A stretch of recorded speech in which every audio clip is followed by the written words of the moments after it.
Today, I'll cover two major stories. One with new details about Special Prosecutor Jack Smith and former FBI Christopher Wray, how they colluded to try to jail hundreds of MAGA voters and leaders at the same time. The second is a major scandal that catches Bill Gates. To help me go through this and more, I have Jimmy Dore. Jimmy, thank you so much for joining me again. Hey, Stephen, thanks for having me. Good to see you, buddy. I know you love Bill Gates and the FBI, so you're just the right guy. You trust both of them with every aspect of your life. So I appreciate you coming on. Just some background for my audience. Jimmy Dore is a newscaster. He's a YouTuber like myself and a comedian. I'm going to put a direct link to his show down below. We don't always see eye to eye on everything with Donald Trump or Israel or Charlie Kirk, but you and I always have a solid civil discourse. One thing I think we can agree on is the FBI hasn't exactly been easy to trust in the past. They get caught doing a lot of shady stuff. I think Christopher Wray, the former FBI leader, he was running all kinds of operations, not for America, but against America, spending lots of time going after January 6 grandmas instead of criminals. Now we find out that they were wiretapping and spying on U.S. senators. I want to play a clip from Alex Jones about Operation Arctic Frost.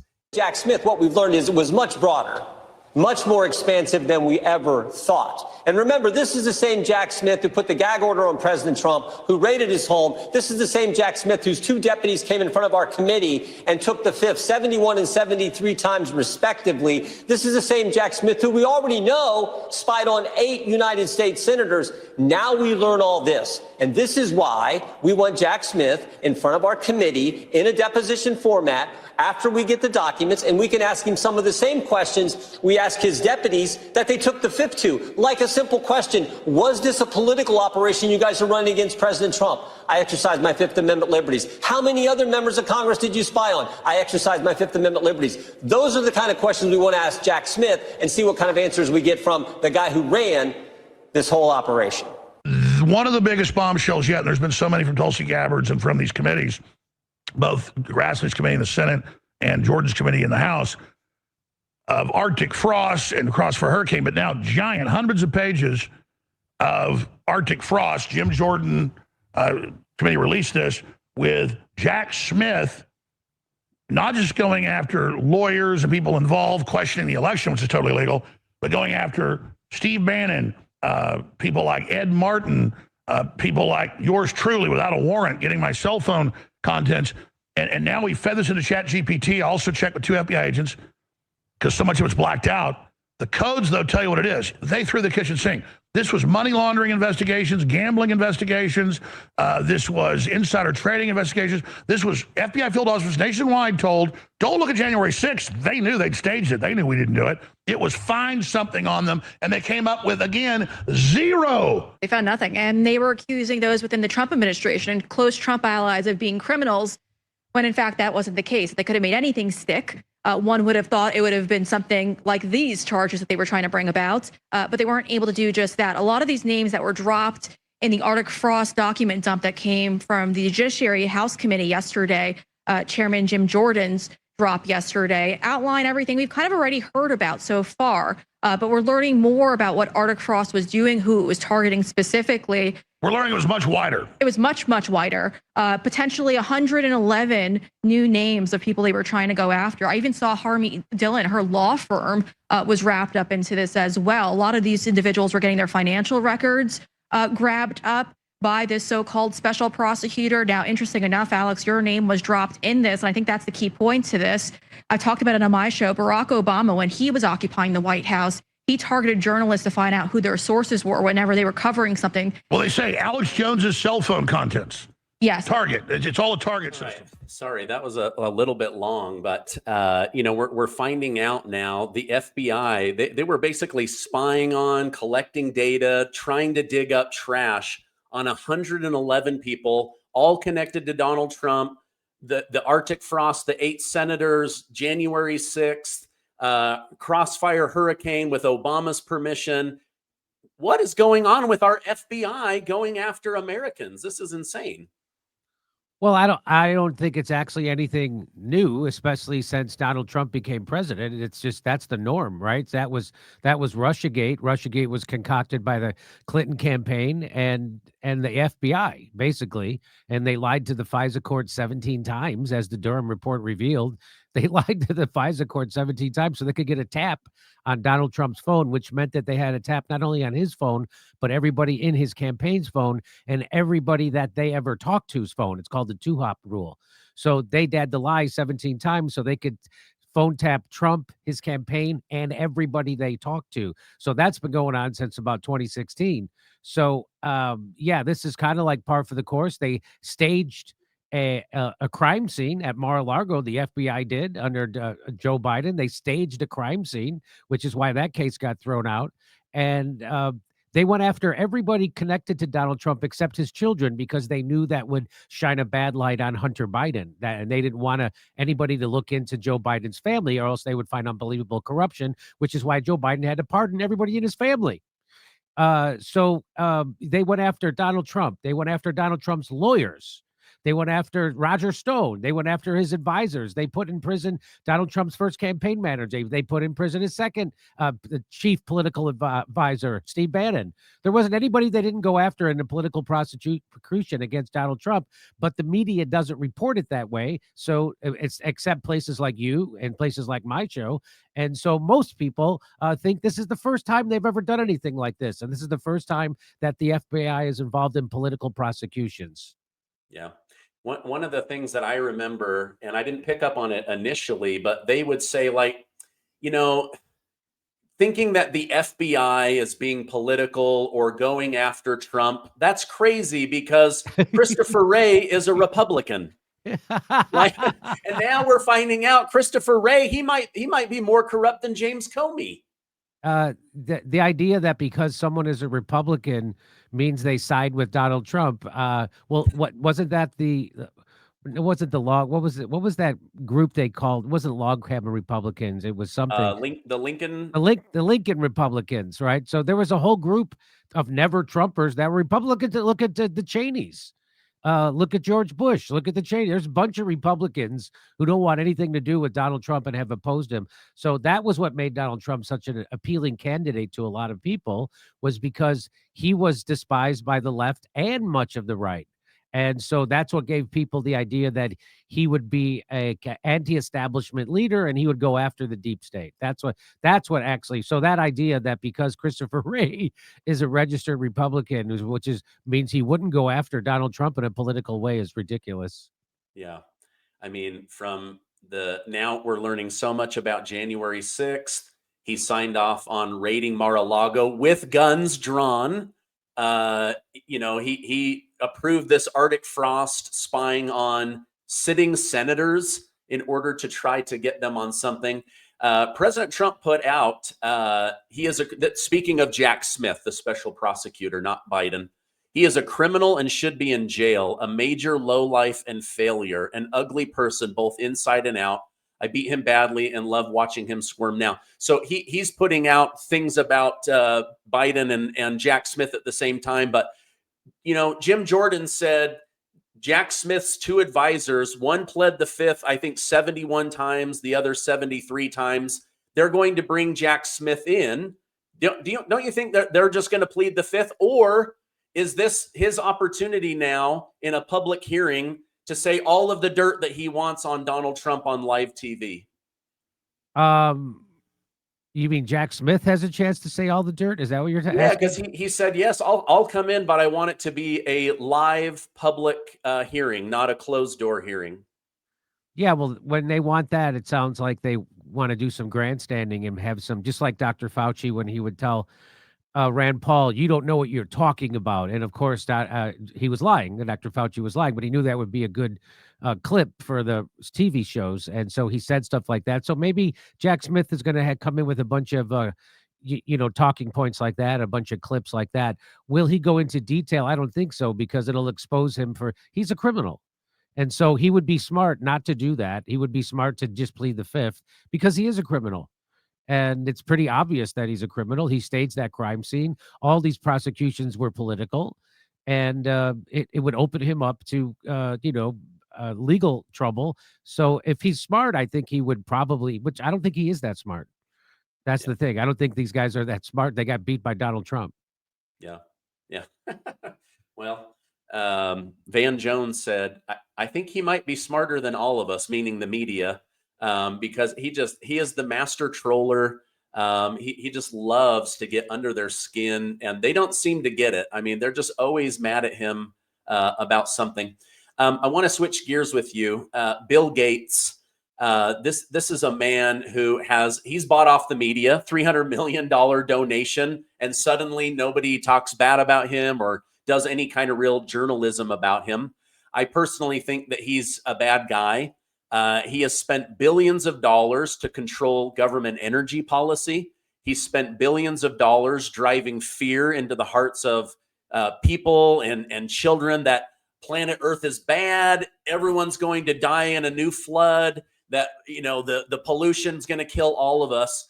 Now, Bill Gates is admitting in his annual report that climate change, it's not so bad. In fact, it's not going to kill us. 2024 Lancet study of Americans 16 to 25, majority very or extremely worried about climate change. Over half said they were hesitant to have kids because of their anxiety. There is a tremendous amount of climate angst in this country, all built up because Democrats needed a way to convince you to vote for their party and to scare you into doing it. Carrie Lake is here to talk about that. It's amazing that this is just going to be admitted and that we're so supposed to just accept that after what they've done to this world with this scam.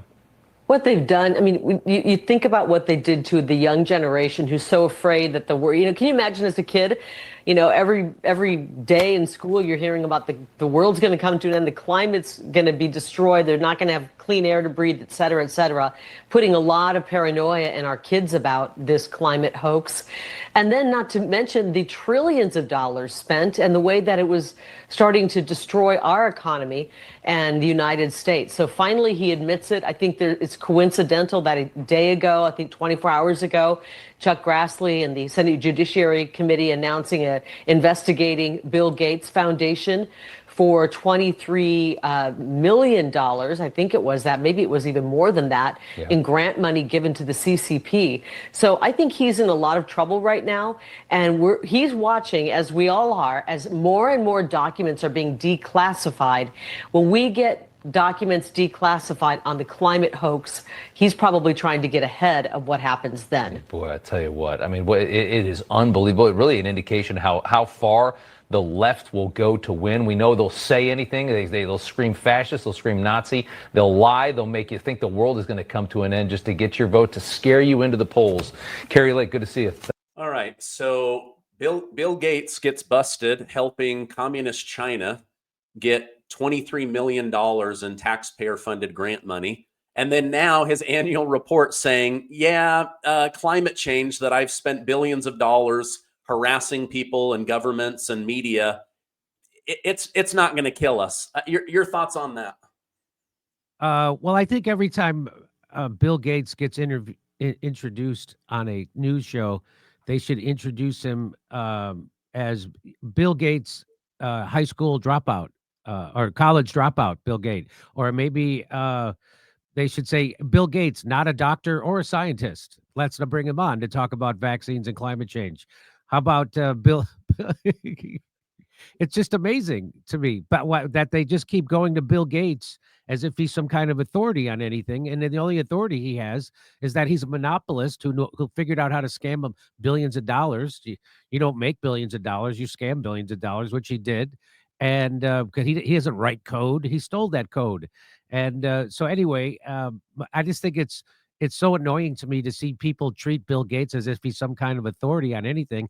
And exactly what he's doing with climate change right now, he's completely flip-flopping on it, is exactly what he did with COVID. COVID, he was like, oh, this is a really bad thing. It's going to kill everybody. Everybody's got to get vaccinated. And if nobody's safe until everybody's safe and all that stuff. And you're going to kill grandma and you got to lock down and you can't take ivermectin, all that stuff.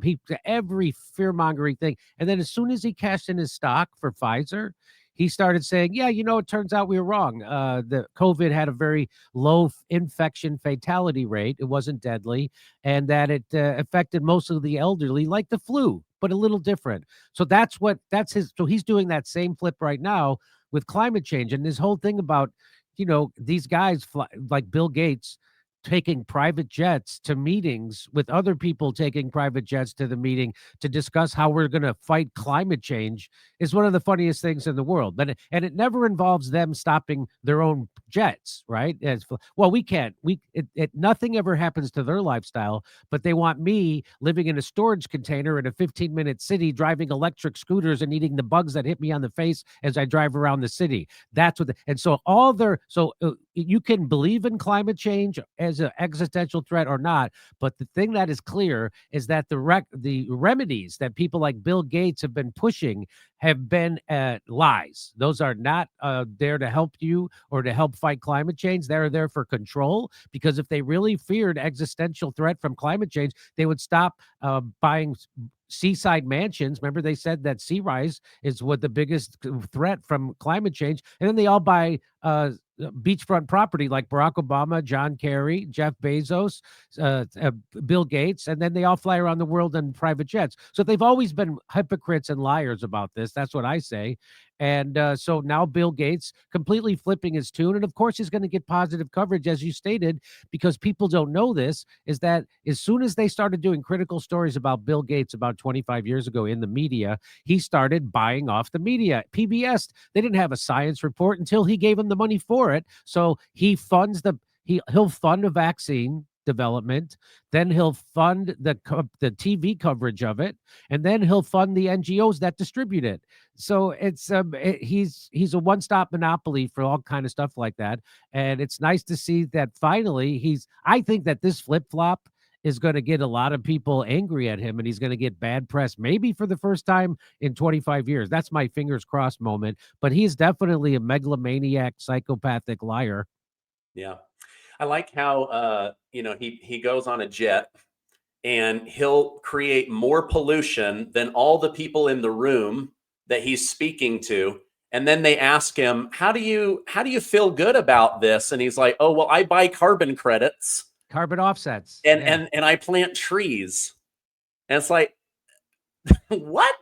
This guy. And then that was such a great point on the vaccines.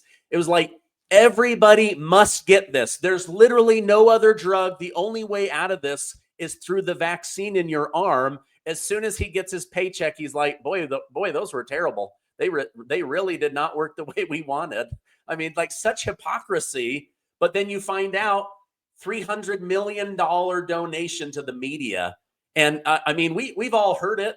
Megyn Kelly said the other day, you couldn't talk about vaccines or you would get a phone call from the head of Fox saying, we're going to kick you off your show.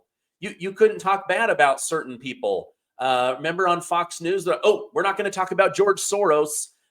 We don't want to sue him for being anti-Semitic or something. It's just the hypocrisy is crazy. Let me show you a clip from Steve Crowder, because he goes in on him pretty good. In 2020, he even said, we need to act with the same urgency that we have for COVID-19 on climate change. It's funny that he talks about migration due to climate change, because that brings us to now. Well, Bill Gates says we'll probably be fine. He says, like, yeah, the climate change is like, it's a real problem, but it's not going to be the end of civilization, like I said for years. He says, although climate change will have serious consequences, particularly for people in the poorest countries, what you mean is your proposed policy, it will not lead to humanity's demise. People will be able to live and thrive in most places on Earth for the foreseeable future. Oh, glad we dodged that bullet after billions of dollars spent on your propaganda bullshit. I mean, the earlier report said 52% of young Americans don't want to have kids because they're afraid of acid rain, pollution, the oceans overtaking. But meanwhile, Barack Obama's buying a $12 million mansion in Martha's Vineyard. I mean, this stuff is disgusting to me.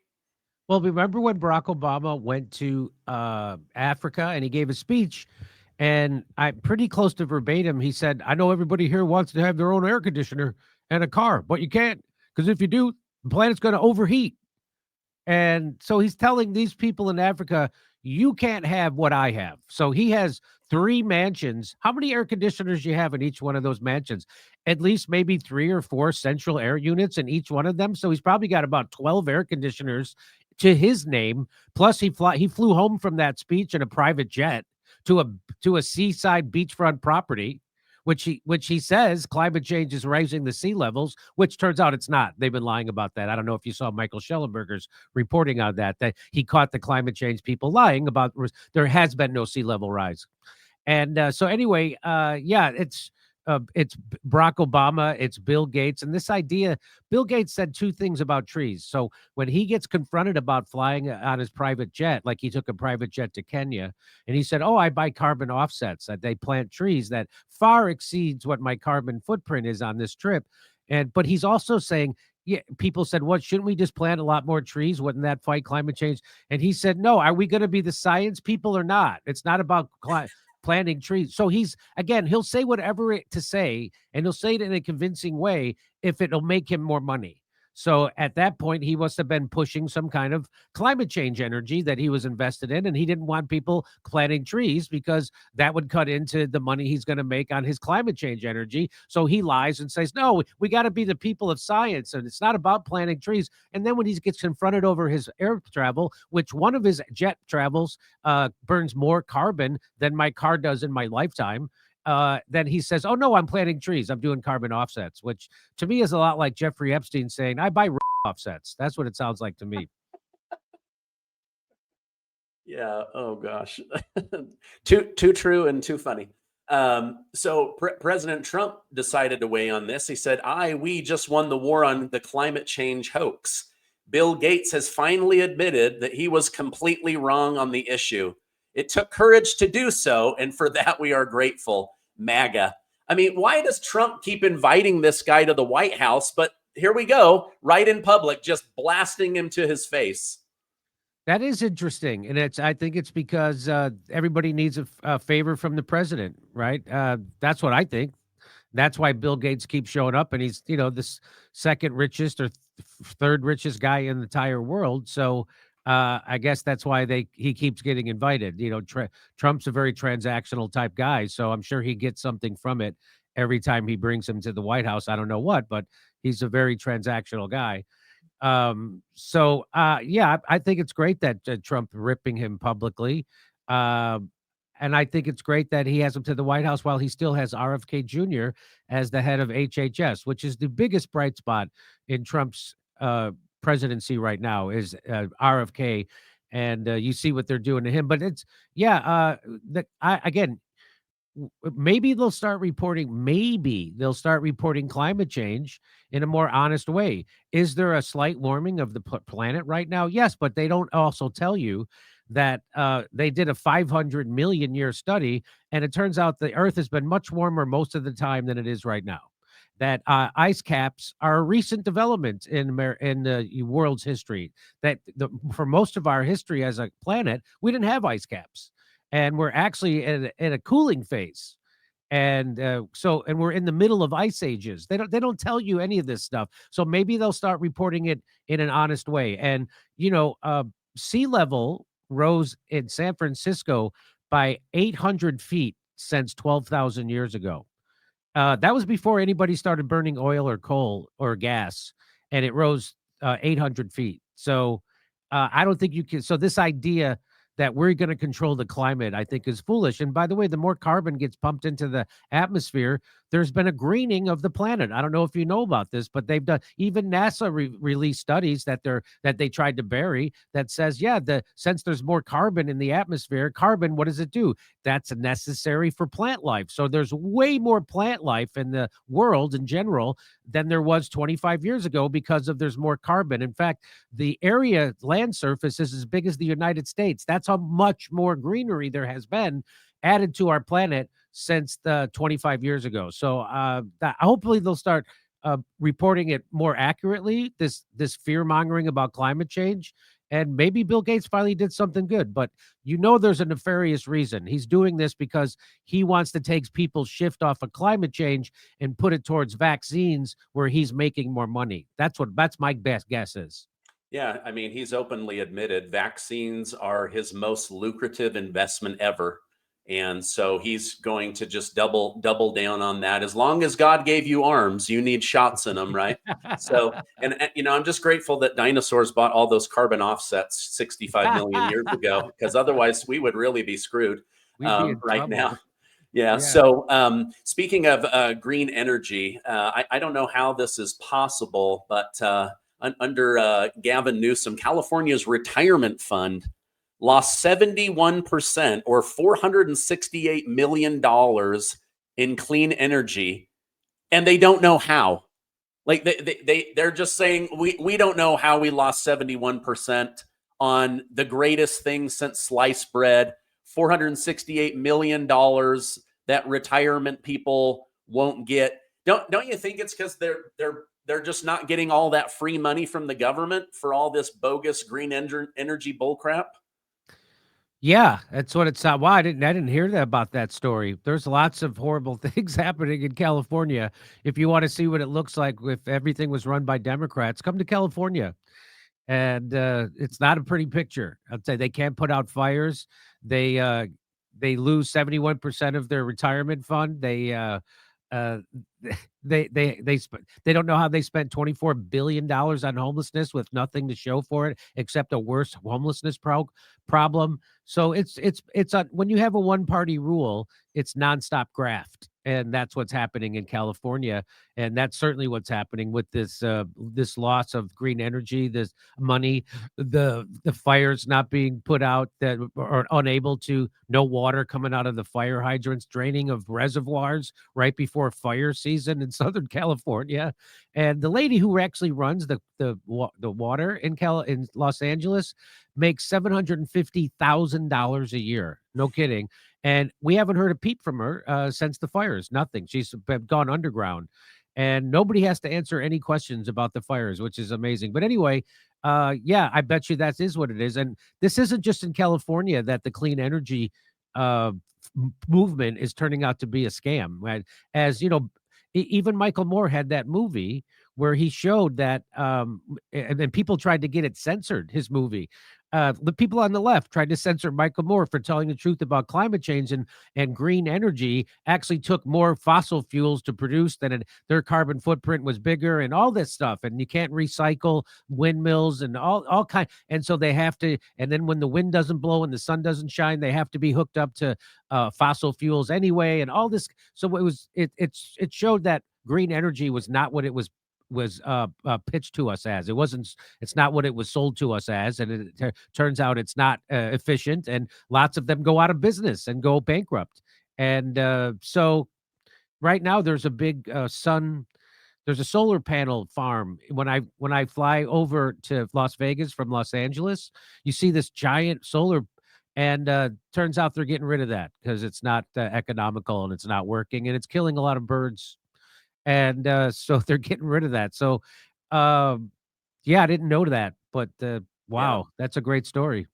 Yeah, you feel free to use that. What do you make of Gavin Newsom? He's definitely gearing up to run in 2028.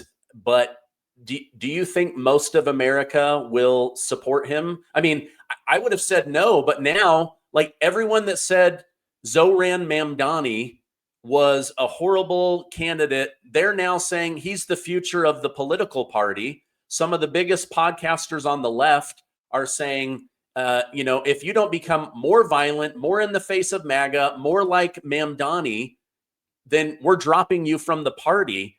I don't know. Does Gavin Newsom end up being like the sane looking Democrat compared to somebody like AOC or Mamdani? Yes, but in not the way you think. So I'm very had personal relationship with AOC. I was the first TV show to bring her on when she was running for Congress, and I was a big Bernie Sanders backer. And so what happened with them is that they were all talk and no action. They didn't do anything they claimed they were going to do. Bernie Sanders just rolls over for the Democratic Party. He didn't make them pay a price for cheating him and half the party in the primary in 2016. And he told them, you got to go vote for this warmongering tool of Wall Street, anti-worker Hillary Clinton.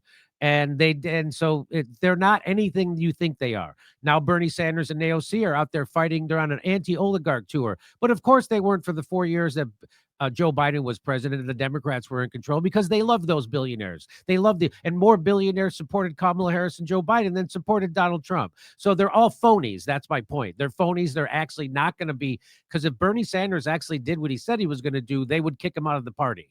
And they're not, right? If AOC actually did what she said she was going to do, which is stand up to Nancy Pelosi and demand a vote for Medicare for all on the House floor, they would have kicked her out. They would have primaried her and got rid of her. And of course they didn't. Of course she didn't push for that. And so that's the same thing with right now, what Gavin Newsom is doing is positioning himself as the anti-Trump, right? And he's banking on that he's more appealing to Democrats than Kamala Harris was, which he probably is, because nobody else in the rest of the country knows anything about him. They just looked at, he doesn't sound like such a mental case when he's speaking, even though I think he does. He's really great with his hands, and he's always doing a cheer, and that's what Gavin Newsom is doing. And it's really kind of crazy. But and the same thing with Mondavi. Mondavi came out, and he actually went to a lot of parts of New York City, actually voted for Donald Trump. There was like a 10, 15, sometimes 20% swing in the presidential election that they voted for Donald Trump. So he went to those neighborhoods, and instead of being the I hate Trump candidate, which is all Democrats seem to have for the last 10 years, he went into those communities and asked them, hey, tell me why you voted for Donald Trump. What was the reason? And so he wasn't one of those maniacs where his whole life was based on hating Trump. He actually came up with policies that those people wanted, working class people. They say, hey, we've been voting for Democrats our whole life got worse. And so he's came in and he's going to, try to be more pro-worker. That was that's what his original stated intent was. But I believe he's going to be just like AOC and Bernie Sanders. He's going to knuckle under to the donor class, which runs the Democratic Party. And so that's why you see even the real estate people in New York who are rallying around him now, because they're not afraid of him anymore, because they know he's got his mind right and he's going to be just like a regular Democrat. And he might not be as horrible as Andrew Cuomo, and he might open up a grocery store run by the government or something like that. But he's not going to fundamentally change anything about how the Democratic Party works or how New York City works. And in fact, he's already signaled he's going to keep very pro cop police commissioner, and he's going to spend money on hate crimes, which most of that's going to go towards people speaking out against Israel, stuff like that. So he's going to do definite regular Democrat stuff. And same thing with Gavin Newsom. I think he's going to run as the anti-Trump. That's his whole thing. And so that might appeal to Democrats, but he's also a charlatan and a fraud and a criminal. Yeah. Well, hopefully, he doesn't drive America into a 71% loss. Wouldn't that be sad? So, but Jimmy, I know you're a busy guy. I appreciate you coming on to go through some of these big stories. I love that Trump just called Bill Gates out to his face, saying, "Oh, he had so much courage to come forward and finally admit he's a complete fraud on one of the biggest scams on the entire world." If people want to catch you, where can I point them towards? You go to jimmydore.com. My last name is spelled Dore, jimmydore.com. I'm touring all over. I'll be in Australia. I'll be in Burbank, California, the day after Thanksgiving. I'll be in Pottstown, Pennsylvania, December 6th. Waikiki on January 11th. And if you'd like to catch my YouTube show or on Rumble, it's there too. The Jimmy Dore Show. Thanks for helping me get the word out. Oh, absolutely. I'll put those links down below. Thanks for coming on. I hope you have a great rest of your day. You too. Good to talk to you.